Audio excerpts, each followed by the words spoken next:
नमस्कार दोस्तों, आप सभी का मिशन सुदर्शन में स्वागत है। आज हम भगवत गीता का दूसरा अध्याय शुरू करेंगे, जिसके पहले श्लोक की शुरुआत संजय से होती है कि संजय एक श्लोक कहता है, फिर उसके बाद 2 श्लोक स्वयं श्री कृष्ण भगवान बोलते हैं।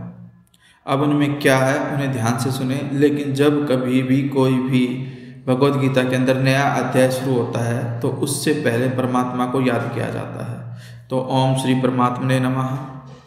अब हमारे पास जो पहला श्लोक है उसमें यह है कि संजय ने कहा, इस प्रकार करुणा और विषाद से अभिभूत अश्रुपूरित नेत्रों वाले कुल अर्जुन से मधुसूदन ने यह वाक्य कहा। और वाक्य श्री भगवान ने उनसे क्या कहा वो सुनिए। हे अर्जुन, तुमको इस विषम स्थल में यह मोह कहाँ से उत्पन्न हुआ?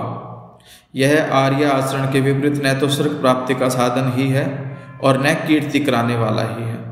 और उसके बाद श्री कृष्ण भगवान कहते हैं कि हे पार्थ, कायर मत बनो, यह तुम्हारे लिए अशोभनीय है। हे परंतप, हृदय की शुद्र दुर्बलता को त्याग कर खड़े हो जाओ।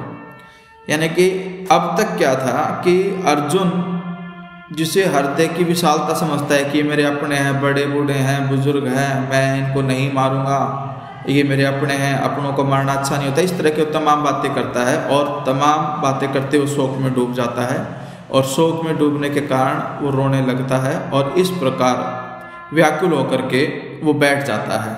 तब श्री कृष्ण भगवान उसको झकझोरते हुए कहते हैं कि हे अर्जुन, कायर मत बनो। यानी कि जिसे वो हृदय की विशालता समझ रहा था उसको भगवान एकदम से कहते कि कायर मत बनो। तो इससे अर्जुन को एक झटका सा लगता है। अब श्री भगवान ऐसा क्यों कहते हैं ये हम आगे के श्लोक में देखेंगे। लेकिन कहने का मतलब सिर्फ इतना है कि कभी कभी जो हमें सही लगता है वास्तव में वो सही नहीं होता, क्योंकि अगर हम उसे एक पूरे यूनिवर्सल ट्रुथ के तौर पे देखते हैं तो संभावनाएं अलग प्रकार की होती हैं। अब जो अर्जुन है वो एक क्षत्रिय था और क्षत्रिय जब एक बार युद्ध में खड़ा हो जाता है तो उसका धर्म ये होता है कि आप एक बार निर्णय लेते हो कि आपको युद्ध करना है और किस तरफ से करना है। उसके बाद आप उस सेना का हिस्सा बन जाते हो। फिर आप अकेले एक व्यक्ति नहीं रह जाते, क्योंकि जो रिश्ते नाते तो व्यक्ति के हिसाब से होते हैं। लेकिन जब सेनाएं आमने सामने होती हैं तो बस पक्ष और विपक्ष 2 चीज़ें होती हैं। तो ऐसी सिचुएशन में हर क्षत्रिय का धर्म है कि वो अपने पक्ष को मजबूत करे। लेकिन यहाँ पर अर्जुन अपने पक्ष को मजबूत ना करके बल्कि अपनों के मोह से ग्रस्त होकर के दुखी होता है, व्याकुल होता है। इसीलिए श्री भगवान उसको कहते हैं कि कायर मत बनो और जो हृदय की ये शुद्ध भावनात्मक दुर्बलता है इसको त्याग कर युद्ध के लिए खड़े हो जाओ।